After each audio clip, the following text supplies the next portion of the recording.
Para comenzar a entender de didáctica, es necesario tener un entramado conceptual, un conjunto de ideas, de pensamientos, de vivencias que hagan una forma de pensar desde la didáctica.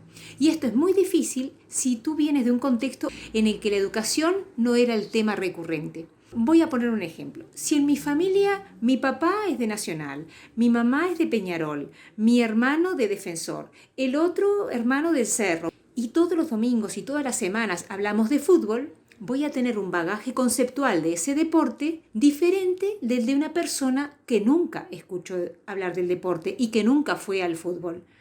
Cuando esa persona, vamos a suponer que es mi amiga, viene a mi casa y no sabe lo que es un penal y no entiende que esto es un offside y no entiende por qué le sacaron tarjeta amarilla a tal jugador, ¿esa persona es tonta? ¿Acaso es una inepta? ¿Es una persona que nunca va a entender nada? No, simplemente en su contexto cultural no existe esta información que yo manejo del fútbol. Para llegar a ese nivel va a tener que hacer un esfuerzo bastante considerable, va a tener que estudiar, tendrá que ir al deporte, a donde se juega para empaparse de la situación, tendrá que ser muy observadora, tendrá que escuchar a otros, Algo parecido es lo que te propongo hacer para crear un campo conceptual desde la didáctica.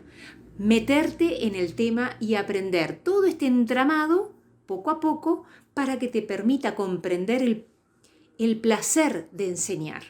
Primera idea, habla con gente que esté enamorada de la enseñanza, de esta manera de ayudar a otro a aprender, de esa cuestión de aprender, enseñar, porque ese es un tema. Si te vas a dedicar al magisterio, te tengo que decir algo. No te metas a ser maestro porque quieras a los niños. Eso no es suficiente.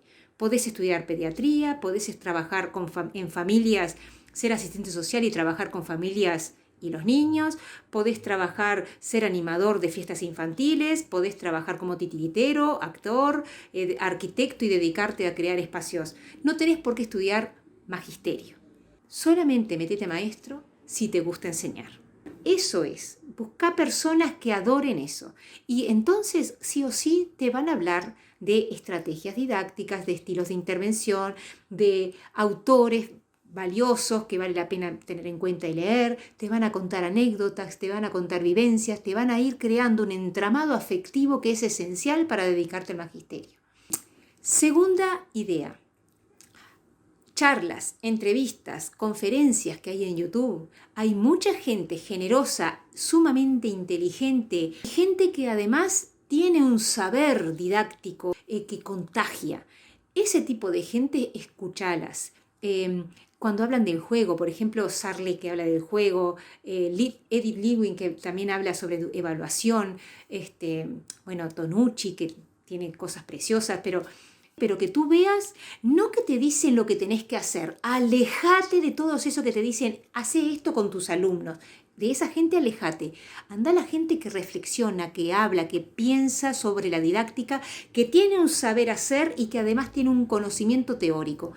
En ese tipo de charlas, escuchalas, miralas, incluso te diría más, no te pongas a mirar los videos. Mientras que estás haciendo otra cosa, escucharlo como si fuera una radio. Lo que importa es que tú vayas construyendo conceptualmente toda esa información sobre cómo actúa el niño en determinadas situaciones, para qué tal intervención es más adecuada que esta otra, qué ambiente educativo puedo crear si quiero favorecer tales conceptos, etcétera, etcétera. Hay muchas propuestas, u otras que son como más voladas, pero que también hacen a la esencia de la didáctica, porque tú tienes que saber que la didáctica no es solamente lo que actúo en la clase, como muchas veces quieren hacernos creer.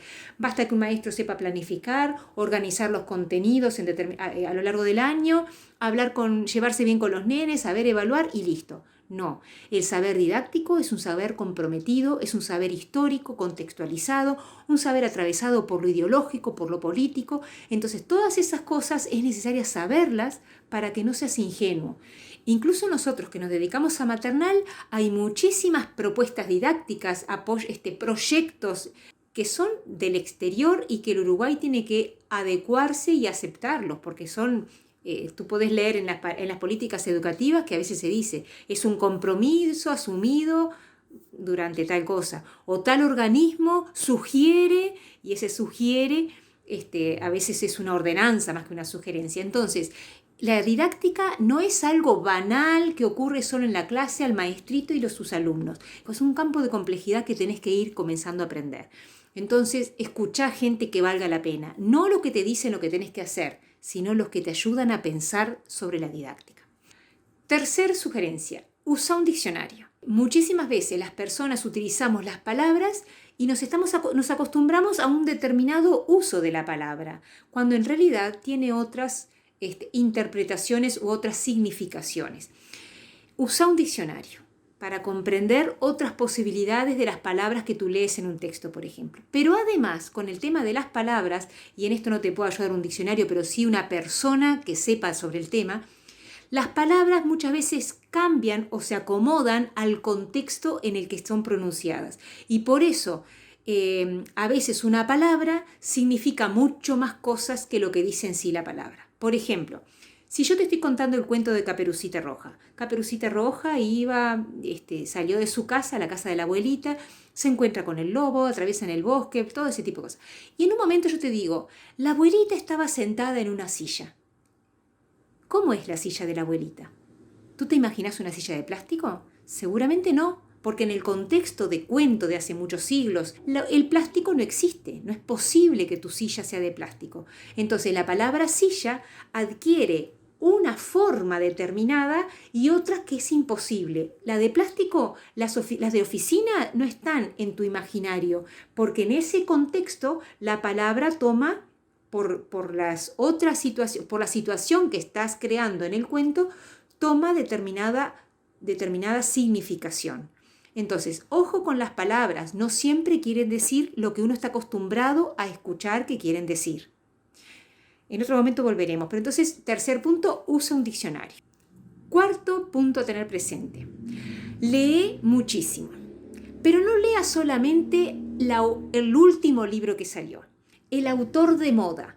No entres en el marketing de la educación. La educación, como muchísimas cosas, como nos pasa a todos los que estamos en esta sociedad, está atravesando un momento de mucha presión económica. Hay muchos intereses económicos en el tema educativo, pero muchísimos intereses. Fíjate solamente la cantidad de instituciones educativas que surgen. Las editoriales, por ejemplo, gracias a Dios, por otra parte, porque dan de comer a mucha gente, trabajan mucho vendiendo manuales de educación. Acá, guiado por un autor que es referente y que muchas veces es un reconocido catedrático o reconocida catedrática, un autor referente, y te hacen propuestas tipo manual. Entonces, no leas lo último que sale. Todos los años van saliendo novedades educativas. Lee gente que valga la pena. Lee los autores originarios o los que van creando líneas de fuerza. Por ejemplo, ¿cómo te puedes dar cuenta? Si tú vas leyendo y ves que siempre se nombra a Bronfenbrenner, al desarrollo ecológico, bueno, lee Bronfenbrenner. Si tú ves que siempre mencionan a Piaget, lee Piaget.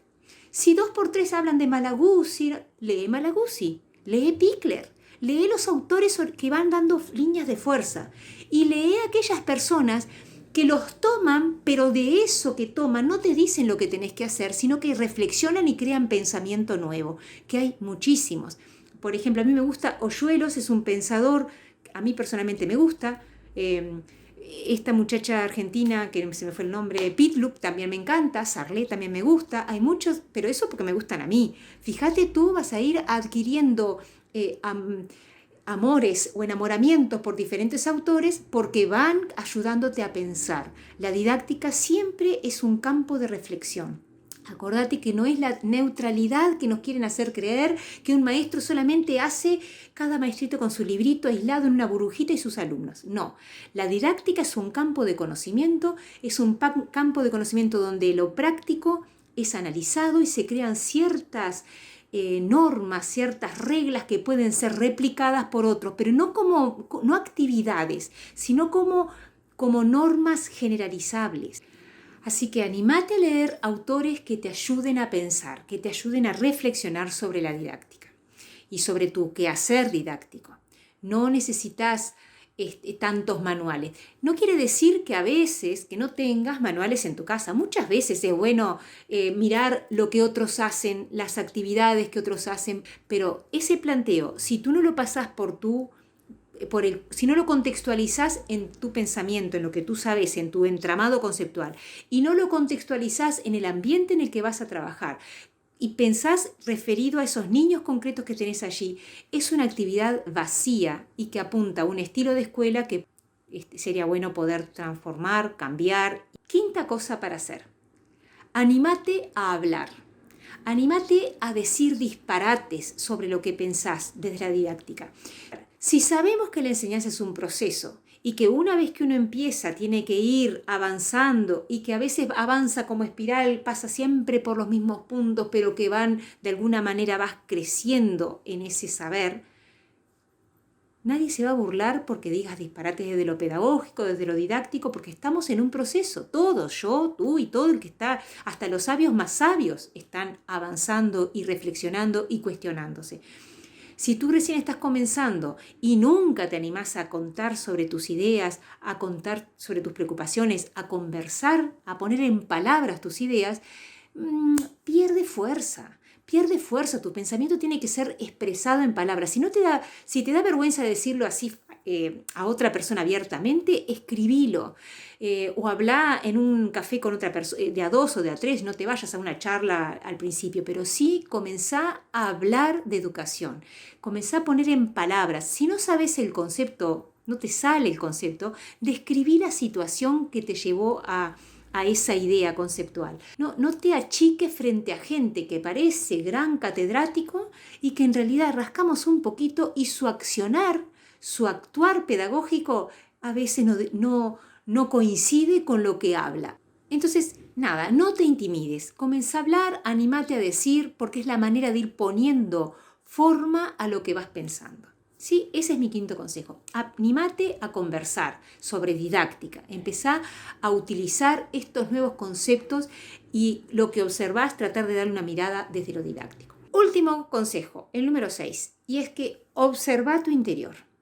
Cada uno de nosotros, a lo largo de nuestra historia, fuimos pasando por diferentes instituciones educativas, diferentes maestros, compañeros, modos de trabajar en el grupo, horarios de recreo, etc., pero que nos fueron creando una manera de pensar que la educación es de determinado lugar. Fui construyendo un maestro interior, no un maestro místico, sino un maestro ciruela, viejito, arrugado, que te dice lo que está bien y lo que está mal. Entonces, ese maestro, cuando uno no está atendiendo a su interior, puede ser que uno lea y estudie algo y diga, ¡ay, qué interesante, mira esto! Y cuando va a la práctica, va a actuar, actúa totalmente opuesto. Por ejemplo, nosotros hemos leído que los niños de alrededor de un año, son deambuladores, les gusta ir de acá para allá, caminan por un lado, exploran, están todo el día en movimiento y cuando se sientan es porque ya están muertos de cansancio, pero generalmente andan por todos lados. Pero, sin embargo, nuestro maestro interior dice que una clase bien puesta de educación inicial tiene que tener una ronda. Entonces uno entra a veces a los maternales y está la maestra sentado con todos los nenitos de un año cantando una canción de bienvenida. Pico picotero, agua en el sombrero, durante media hora los nenes sentaditos ahí. ¿Lo pueden hacer? Sí, lo hacen. De la misma manera que un elefante logra pararse de cabeza si el domador se lo exige, un niño se puede quedar quieto si el maestro se lo exige. Pero tú estabas leyendo, cuando uno lee sobre esa edad, sabe que no es la manera de intervenir. Entonces, ¿quién actúa ahí? Nuestro viejito interior. Así que, sexto consejo, mira tu corazón, mira tu interior, mira tu forma de pensar. ¿Quién está hablando por ti? ¿Eres tú esta nueva persona o es el viejito de antes? Confrontá con ese saber que ya está en ti, esas ideas previas que están en ti, confrontá las nuevas cosas que vas aprendiendo. Y además, conversá con los compañeros. Para mí es clave el tema de ir conversando con otros, el consejo que te di, el número 5, conversar, poner en palabras todo lo que nos va pasando. Bueno, creo que ya son varios minutos. Espero que para empezar a hablar sobre el tema les sirva esta pequeña introducción y nos vemos la que viene. Nos vemos. Chau, chau.